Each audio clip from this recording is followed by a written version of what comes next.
এইবাৰ ৰশ্মিক্ৰপী সোঁৱৰণি ন্যাস পুঁজিৰ বঁটা জিলাখনৰ মেধাৱী ছাত্ৰী আশিকা দাস আৰু মেলিম সিংনাৰ বিলৈ সদৌ অসম লেখিকা সমাৰোহ সমিতিৰ ডিফু শাখাৰ সৌজন্যত প্ৰতিবাৰে আগবঢ়ায় এগৰাকী জনজাতীয় আৰু এগৰাকী অজনজাতীয় ছাত্ৰ ছাত্ৰীক। কাজিৰঙা বন্যপ্ৰাণী সুৰক্ষাৰ বাবে ৩৭ নং ৰাষ্ট্ৰীয় ঘাইপথত টাইম কাৰ্ড বলবৎ উদ্যান কৰ্তৃপক্ষ। আনহাতে টাইম কাৰ্ড বলবৎ কৰা সময়তে চেলজুৰিত গাড়ীৰ খুন্দাত নিহত হয় এটা হৰিণ।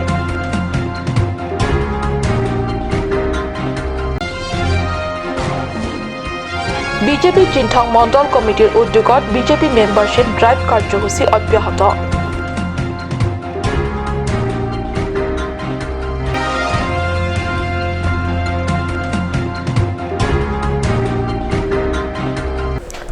নমস্কাৰ, অসমীয়া প্ৰাইম টাইমলৈ স্বাগতম জনাইছো। ষ্টুডিঅ'ত মই সঞ্চিতা তেৰণপি আগবাঢ়িছো প্ৰথম খবৰলৈ।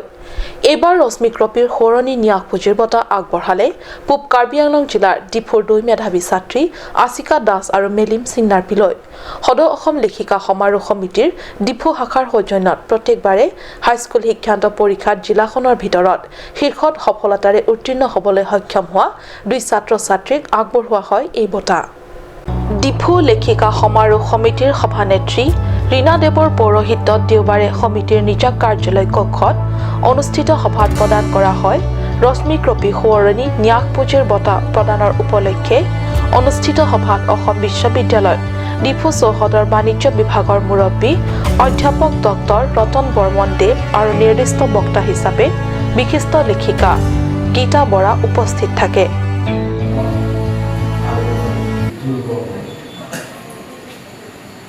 শক্তিশালী মানে সদায় নতুন নতুন আইডিয়া চিন্তা কৰে। এইটো মই কোৱাৰ কথা নহয়, এজন বিখ্যাত ফিলচফাৰ সক্ৰেটিছে কৈছিল যে ষ্ট্ৰং মাইণ্ড ডিছকাছেছ নিউ আইডিয়াছ, নতুন নতুন চিন্তা। এই অনুষ্ঠানতে জিলাখনৰ ডিফু ডন বস্কো উচ্চতৰ মাধ্যমিক বিদ্যালয়ৰ ২ ছাত্ৰীক্ৰমে আশিকা দাস আৰু মেলিম সিংনাৰ বিক প্ৰদান কৰা হয় এই বঁটা। উল্লেখ্য, এই বঁটা প্ৰদান সভাত লেখিকা সমাৰোহে সমিতিৰ অতিথিসকলৰ উপৰিও লেখিকা সমাৰোহ সমিতিৰ সদস্যববীয়া আৰু ছাত্ৰী দুগৰাকীৰ পিতৃ মাতৃসকল উপস্থিত থাকে।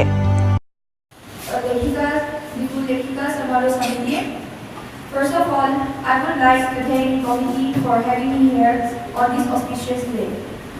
It is a great pleasure to be here and receive this award, and thereby standing in front of you all on this stage and having the opportunity to share my words with you. I would like to dedicate this award to my parents, teachers, and all my fellow supporters, because of whom I am able to pass my matriculation with flying colors. They have guided and supported me in my every sphere of life. Stefan Terrano report, Cut News.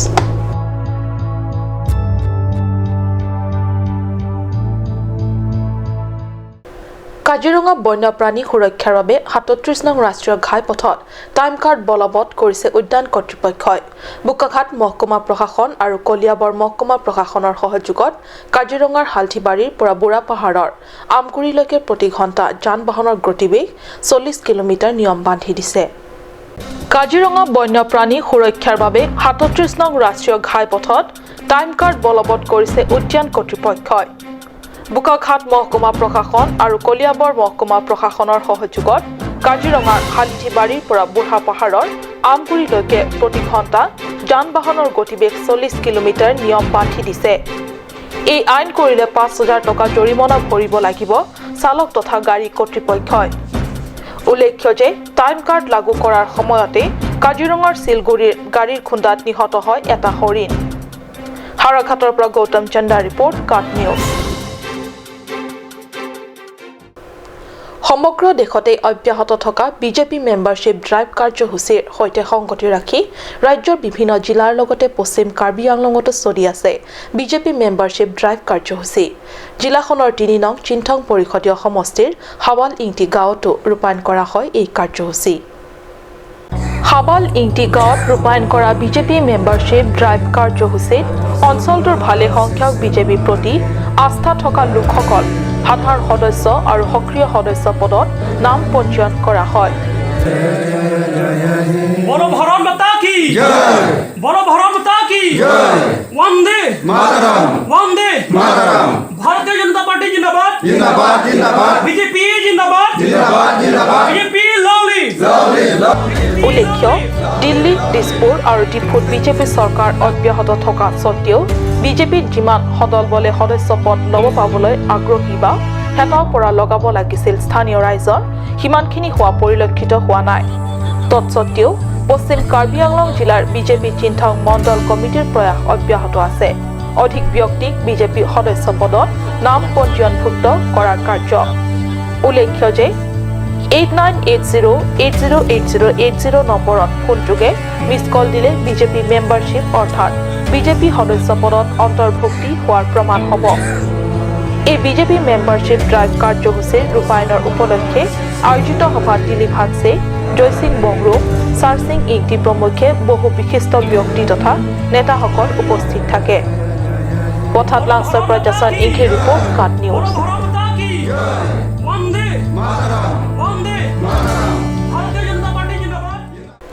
সময় হৈছে চমু বাণিজ্যিক বিৰতিৰ।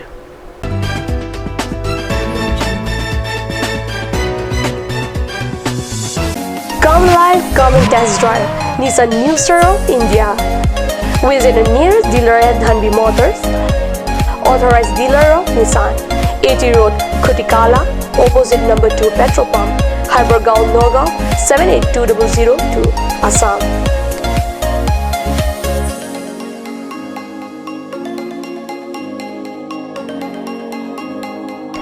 With attractive offers of the month, Microactive, XVS 50,000, Redigo 15,000, Datsun Go 10,000, Go Plus 10,000, Sunny 50,000.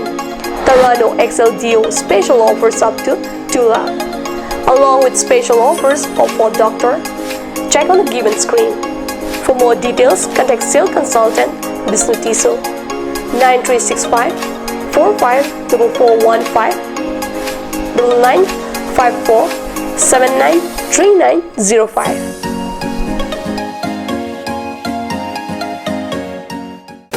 Made like a gun, goes like a bullet.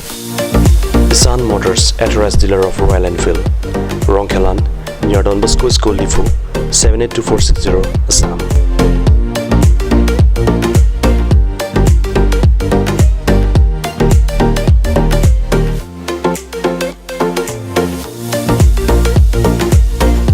Easy finance are available here. Please contact 099 579 88008 or 0789 61 69021.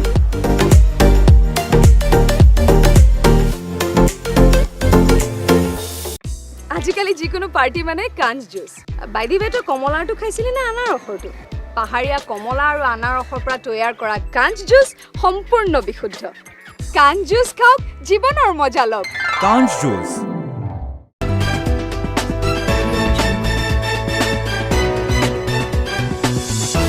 বিৰতিৰ পিছত পুনৰ স্বাগতম জনাইছো বাতৰিৰ মজিয়ালৈ। হোজাই জিলাৰ লংকা, পশ্চিম কাৰ্বি আংলং জিলাৰ খেৰণি হৈ ডিমা হাছাও জিলাৰ উমৰাংছো আৰু হাফলঙলৈ যোৱা পথৰ চূড়ান্ত শোচনীয় অৱস্থাই জীয়াতো ভোগাইছে ৰাইজক। খেৰণি চালিয়ালিৰ ডিক্ৰেং গাঁৱৰ সমীপত একে ঠাইতে অতিৰিক্ত বোজা কঢ়িওৱা দুখনকৈ ট্ৰাক বিফল হোৱাত ব্যাহত হৈছে পথৰে যাতায়াত। পথ বিধ্বস্ত হোৱাৰ মূল কাৰণ অতিৰিক্ত বোজা কঢ়িওৱা বুলি দায়িত্ব স্বীকাৰ কৰিছে ট্ৰাক চালকসকলে। এই সংক্ৰান্তত জানিব পৰা মতে প্ৰতিদিনে উমৰাংছৰ পৰা 5 শতাধিক অতিৰিক্ত বোজা কঢ়িওৱা ট্ৰাক লংকাত অৱস্থিত ডালমিয়া চিমেণ্ট ফেক্টৰীলৈ আহযাহ কৰা হয়। আপোনালোকে প্ৰত্যক্ষ কৰিছে পথৰ মাজত এয়া পুখুৰী সদৃশ বৃহৎ বৃহৎ গাঁত। প্ৰতিদিনে পথটোৰ ওপৰত 40ৰ পৰা 50 টন পৰ্যন্ত অতিৰিক্ত বোজা লৈ যোৱা হয়, যাৰ পৰিপ্ৰেক্ষিতত পথটি সম্প্ৰতি জৰাজীৰ্ণ হৈ পৰি পথৰ মাজতে সৃষ্টি হয় এইদৰে বৃহৎ বৃহৎ আকাৰৰ গাঁত। ইমানৰ পিছতো ট্ৰাক মালিক সন্থাই দীৰ্ঘদিনৰে পৰা চলাই আহিছে দপদপনি। ট্ৰাক চালকসকলক নিৰ্দেশ দিয়া হয় অতিৰিক্ত বোজা কঢ়িয়াবলৈ। কোনোৱে আপত্তি দৰ্শালে দেখুৱাবলৈ কোৱা হয় ট্ৰাক মালিক সন্থাৰ কাৰ্ড। আনকি 3খন জিলাৰ আৰক্ষী অধীক্ষকৰ বিৰুদ্ধেও উঠিছে গুৰুতৰ অভিযোগ। জানিব পৰা মতে ট্ৰাক মালিক সন্থাৰ পৰা মাহে মোটা অংক লায় কৰাৰ বিনিময়ত এই সন্দৰ্ভত পালন কৰি আহিছে নীৰৱ ভূমিকা দেখিও নেদেখা ভাও ধৰি নিজৰ পকেট গৰম কৰি আহিছে হোজাই পশ্চিম কাৰ্বি আংলং আৰু ডিমা হাছাও জিলাৰ এই তিনি আৰক্ষী অধীক্ষক এতিয়া প্ৰশ্ন হয় যে দুৰ্নীতি শূন্য সহনশীলতা মুখ্যমন্ত্ৰী সৰ্বানন্দ সোণোৱালৰ নেতৃত্বাধীন বিজেপি চৰকাৰে এই দুৰ্নীতিমূলক কাৰ্যক উৎখাত কৰিবলৈ উচিত ব্যৱস্থা ল'বনে খেৰনিৰ পৰা বীৰেন ইংহে ৰিপৰ্ট কাট নিউজ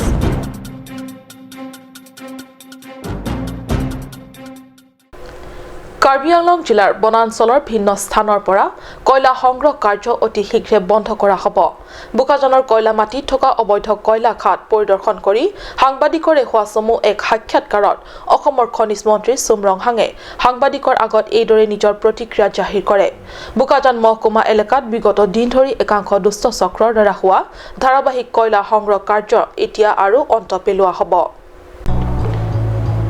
হয় বিগত দীৰ্ঘদিন ধৰি বোকাজান মহকুমা এলেকাধীন বনাঞ্চলসমূহত চলি আহিছে কয়লাৰ অবৈধ ৰমৰমীয়া ব্যৱসায় এইলৈ কেইবাবাৰো কাট নিউজত বাতৰি পৰিৱেশন কৰাটো গালৰা নাছিল ৰাজ্য চৰকাৰৰ স্বায়ত্ত পৰিষদ চৰকাৰ তথা প্ৰশাসনৰ পক্ষ আৰু ইয়াৰে পূৰ্ণ সুযোগ গ্ৰহণ কৰি পাহাৰীয়া জিলাৰ বনাঞ্চলসমূহৰ পৰা অহৰহভাৱে সংগ্ৰহ কৰিছে কয়লা শেহতীয়াকৈ খনিজ মন্ত্ৰী চুমৰং হাঙে এই সন্দৰ্ভত নিজাববীয়া উদ্যোগ লোৱা পৰিলক্ষিত হৈছে মন্ত্ৰী ৰংহাঙে বোকাজানৰ বিধায়ক ডাক্তৰ নুমল মুমিন স্বায়ত্ত পৰিষদৰ কাৰ্যবাহী সদস্য খনসিং ৰংপি ৰতন তেৰণ আৰু প্ৰদীপ বিফুচা এমএচি ক্ৰমে ৰামসিং টিমৌ দৰসিং ৰংহাং মুকুট মহন্ত জিলা উপায়ুক্ত আৰক্ষী অধীক্ষক এছডিঅ সদৰ বোকাজান মহকুমাধিপতি সহিত এটা উচ্চ পৰ্যায়ৰ দলটিয়ে গৈ পৰিদৰ্শন কৰিলে কয়লা মাটিৰ অবৈধ কয়লাৰ খাট গাঁৱত যিবিলাক ইলিগেল মাইনিংবিলাক হৈ আছে ইলিগেল কয়লা সৰবৰাহবিলাক হৈ আছে সেইটো ৰোধ কৰিবৰ কাৰণে আমি যাৱতীয় পদক্ষেপবিলাক লৈছোঁ আৰু এইটো কেনেকৈ লিগেলাইজ কৰিব পৰা যায় এইটো আমি এতিয়া ৰাঞ্চিলৈ পঠিয়াইছোঁ ইয়াৰ বিহিত পদক্ষেপ ল'বৰ কাৰণে আৰু আমাৰ চেণ্ট্ৰেল গভৰ্ণমেণ্টৰ পৰা আমি যিটো পাৰ্মিশ্যন ল'ব লাগে এই পাৰ্মিশ্যনটো পোৱাৰ পিছত আমি আৰু লগতে ডিলাৰ্ছ ৰুলটো আমি এইটো এমেণ্ডমেণ্ট কৰাৰ পিছত আমি গোটেইখিনি লিগেলাইজ কৰি গোটেইখিনি যিখিনি যাৱতীয় পদক্ষেপ ল'ব লাগে সেইখিনি লোৱাৰ পিছত গোটেইখিনি আমাৰ যিবিলাক ইলিগেল হৈ আছে সেইবিলাক লিগেলাইজ হৈ যায় এইটো ৰাস্তাৰ কিনাৰৰ ওপৰত হৈছেনে নাই এইটো সময়ে সময়ে কেতিয়াবা হয় কেতিয়াবা নহয় এইটো দেখিছোঁ কিন্তু এইবিলাক যিবিলাক হৈ আছে এইবিলাক ইলিগেল হৈ আছে ইলিগেল হৈ থকাৰ কাৰণে সেইটো কাৰণে আমি আকস্মিকভাৱে এতিয়া চাবলৈ আহিলোঁ ছাডেন ভিজিট আমি কৰিলোঁ গতিকে যাৱতীয় পদক্ষেপবিলাক আমি ল'ম আৰু DC আৰু SP এতিয়া আমি লগত লৈ আহিছোঁ গতিকে তেওঁলোকৰ হতুৱাই সেইখিনি কয়লা খাট পৰিদৰ্শন কৰিয়ে শীঘ্ৰেই এই খাটৰ পৰা কয়লা সংগ্ৰহ অবৈধ কাৰ্য বন্ধ কৰিব বুলি সাংবাদিকৰ আগত মতামত ব্যক্ত কৰে মন্ত্ৰী ৰংহাঙে আৰু কয় যে এই সন্দৰ্ভত ইতিমধ্যে উপায়ুক্ত আৰক্ষী অধীক্ষককে ধৰি প্ৰয়োজনীয় নিৰ্দেশ দিয়া হৈছে উল্লেখ্য ইয়াৰ কাৰ্যৰ পিছত দুষ্ট কয়লা ব্যৱসায়ী চক্ৰৰ চকুৰ নিদ্ৰা সৰিবলৈ আৰম্ভ হৈছে মংগল ইংহে ৰিপৰ্ট কাট নিউজ